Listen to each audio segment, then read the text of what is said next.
Hey everyone, and welcome back for another deep dive. Hmm? We love bringing you the most exciting and intriguing stories from the world of sports. And today, we're going to be taking a closer look at a women's Premier League cricket match.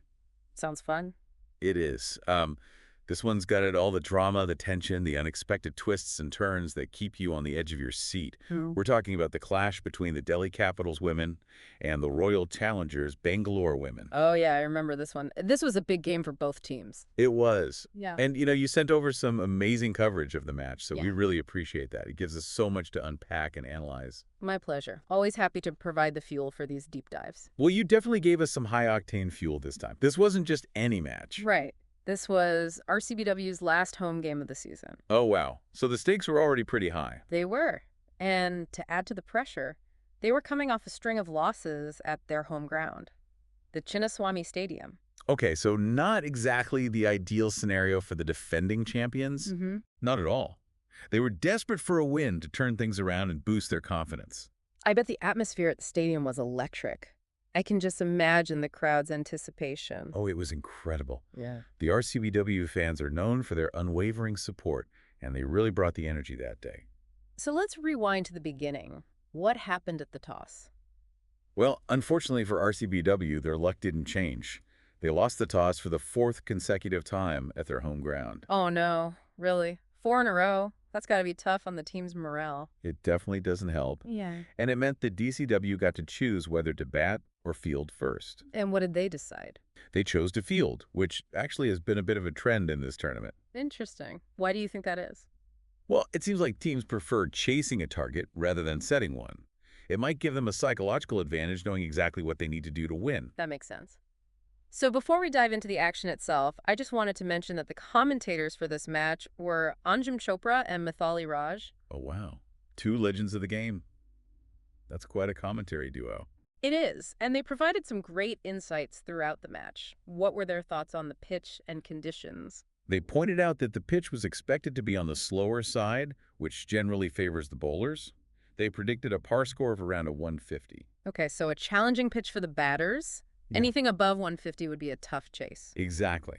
So the stage was set for a really interesting battle between bat and ball. So we've got a pressure cooker situation for RCBW, a potentially tricky pitch, and DCW coming in confident after winning the toss. Were there any notable changes in the lineups? Yes, RCBW brought back Ektabisht, a very experienced bowler. Okay, a good move to strengthen their bowling attack. What about DCW? They gave a debut to young Nalapurity Charani, swapping her in for Tita Sadhu. So a bit of a gamble giving a young player her debut in such a crucial match. It was, but as we'll see, it turned out to be a pretty smart move. All right, so RCBW steps up to bat, the crowd's going wild, and all eyes are on their captain, Smriti Mandhana, and star all-rounder, Elise Perry. What happened next? Well, Madhana unfortunately got out early. Shika Pandey got her wicket. Oh no, so their captain's back in the dugout early on. That must have been a blow for RCBW. It was. And the commentators actually pointed out that Madhana has a bit of a weakness against Pandey's bowling style. Interesting, so it seems like Pandey had her number that day. So who came in to join Perry? Danielle Wyatt Hodge. And together they started to build a decent partnership. Okay, so maybe RCBW could recover from that early setback. Well, there's a bit of an interesting twist here. Oh, I love twists. What happened? Wyatt Hodge got out almost immediately after a timeout. Really? So right after the break, you've got to wonder if that had anything to do with it. It's definitely possible. Maybe the break disrupted their momentum, or maybe DCW used that time to tweak their strategy and come up with a plan to dismiss her. Yeah, those little breaks can sometimes change the whole dynamic of an innings. Who came in next? A young player named Ragvi Bist. Okay, another new face in the RCBW lineup. Yes. And she really struggled early on. Can you give us a sense of what you mean by struggled? Well, she wasn't timing the ball well. She was misjudging some deliveries, and she generally looked uncomfortable at the crease. So not the ideal start for a young player under so much pressure. Exactly.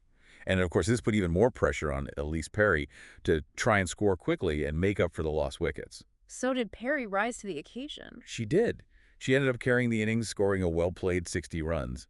But here's another detail I found really interesting. Perry only faced 7 balls in the last 5 overs of the innings. Wait, only 7 balls. Why is that significant? Well, in those crucial final overs, You want your most experienced and powerful batter facing as many deliveries as possible to maximize your scoring potential. Right, to really accelerate the run rate and set a challenging target. Exactly. Yeah. And it seems like RCBW may have made a tactical error by holding Perry back in those final overs. Interesting. That's a good point. It makes you wonder what their thinking was. So Bist is struggling. Perry's not getting enough opportunities to score. What happens next? Well, despite those early struggles, Bist actually had several lucky escapes. Oh, really? Like what? A couple of dropped catches, a missed run out. It seemed like she was living on borrowed time. Wow. Talk about a roller coaster of emotions for a young player. Absolutely. But her luck eventually ran out, and she got stumped, ending her innings. So close yet so far. It sounds like a tough break for RCBW. It was. And with Bist gone, they finished their innings with a below-par score of 147 runs. Okay, so at the halfway point, RCBW is definitely feeling the heat. They haven't put up a huge total, and the pressure is mounting. The question is, can DCW chase this down and secure their playoff spot? We'll find out what happened right after this. Okay, so we're back, and it's DCW's turn to bat. They need 148 runs to win and secure their spot in the playoffs. How did they approach this chase? Well, their openers, Shefali Verma and Captain Meg Lanning, were definitely up for the challenge. But RCBW's bowlers came out firing, especially Renuka Singh Thakur. Thakur, yeah, she's been incredible this tournament.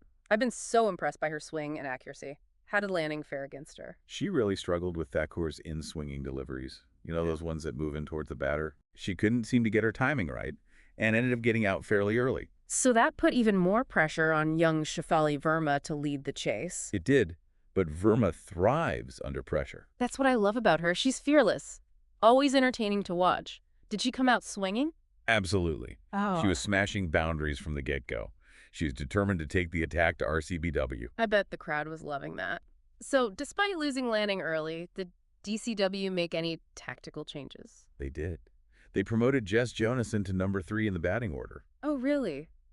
That's interesting. Jonason's a great all-rounder, but not typically known for her explosive batting. Right. But this move turned out to be a masterstroke. Tell me more about it. How did it change the game? Well, Jonason came in and played brilliantly. She scored a quick 50 and built a fantastic partnership with Verma. Wow, a quick 50. That's impressive. What was the key to her success? It was a combination of factors. She adapted her batting style beautifully. At first, she focused on playing straight, picking up singles and doubles, keeping the scoreboard ticking over. Yeah, keeping that momentum going. Exactly. But as she settled in, she started opening up her shots, hitting some powerful boundaries, even a couple of sixes. So she really found her rhythm. She did. And her partnership with Verma was crucial. They complemented each other so well. Verma was the aggressor, while Jonason provided a calming presence at the other end. That's such a great combination in the chase. One batter taking the pressure off the other, working together to chip away at the target. So with Jonason firing on all cylinders, did Verma maintain her aggressive approach? Oh, absolutely. She continued to play her natural game, and she also reached her 50, showing incredible consistency throughout the tournament. 250s. That's fantastic. It sounds like they were unstoppable. They were. They chased down the target with remarkable ease, winning with almost 5 overs to spare. Wow, that's a dominant performance. So let's quickly recap. You mentioned that RCBW lost their 4th consecutive toss at home and that DCW chose to field first. Then we talked about Smriti Manhana getting out early and Elise Perry carrying the RCBW innings, but not getting enough support, especially in those crucial last overs. That's right. And of course, Jess Jonason's game-changing performance for DCW coming in at number 3 and really turning the tide. What a match. It really was. It had everything you could ask for in a cricket match. So let's hear what the players had to say about this incredible game. Starting with the player of the match, Shefali Verma. Verma was all smiles after her match-winning knock.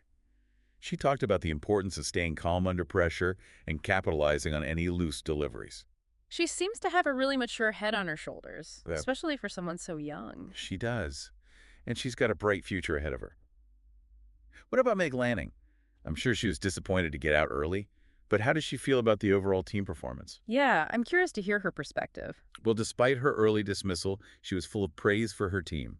She highlighted the strength of their batting lineup and the way different players had stepped up throughout the tournament. She seemed particularly impressed with Jonason's performance, calling it match-winning. So even though she didn't have the best day personally, she was still focused on the team's success. What a great leader. What about Smriti Manhana? How was she feeling after the loss? She was understandably disappointed, but she acknowledged the incredible support of the RCBW fans and admitted that the team hadn't adapted well to the slower pitch conditions. Yeah, it's tough to lose your last home game of the season, Us- especially as the defending champions. It is, but she seemed determined to learn from this experience and come back stronger next season. And finally, what did Jess Jonason have to say about her incredible performance? She was thrilled. She talked about how much she enjoyed the challenge of batting higher up the order and having to adjust her game plan. It sounds like she really embraced the challenge and thrived under pressure. She did. And it was amazing to see. So there you have it. DCW secured their playoff spot with a convincing win, while RCBW faced a heartbreaking end to their home campaign. But this match was about so much more than just the result. We saw individual brilliance, tactical masterstrokes, and the incredible evolution of women's cricket. But what does it all mean? What are the bigger implications of this game? We'll unpack that and more right after this. So we've covered the highlights, heard from the players, and I'm really curious to hear your take on the bigger picture. What does this match tell us about the state of women's cricket today? I think it really highlights just how much the game is evolving. Yeah, in what way? What we're seeing so many new talents emerge. Mm-hmm. Players like Verma and Jonason who really left their mark on this game. They're challenging the established order. Absolutely. And it's not just individual brilliance. We saw DCW make some really interesting tactical decisions, like promoting Jonason up the batting order. Is that kind of innovative thinking becoming more common in women's cricket? Definitely. I think teams are always looking for an edge. Trying to outsmart the opposition, and we're seeing a lot more experimentation with everything. Batting orders, bowling changes, fielding positions. Coaches and captains are pushing the boundaries, which is great for the sport. So exciting to see. But on the flip side, we also saw RCBW, the defending champions, struggling to adapt. Do you think this is just a temporary blip for them? Or are we witnessing a bigger shift in the balance of power? That's a tough one to answer. It's still early in the tournament, Yeah. so it's hard to say for sure. Yeah. RCBW has a lot of experience and talent, so I wouldn't count them out just yet. But this match definitely shows that the competition is fierce. Yeah, absolutely. So what can other teams learn from this match? What are some key takeaways for anyone looking to succeed in this evolving world of women's cricket? I think adaptability is crucial. Yeah. You need to adjust your game plan based on the conditions, the opposition, even the flow of the match itself. DCW was a great example of that in this match. Exactly. They read the situation and made the necessary adjustments. Yeah. And it paid off. Another key factor is handling pressure. We saw how the weight of expectation seemed to affect RCBW. Especially being defending champs and losing their previous home games. Right. So teams need to find ways to stay calm and focused under pressure, which often comes down to mental strength and preparation. And it's not just about the team, it's about individual players too. Think about young Ragvi Bist, for example.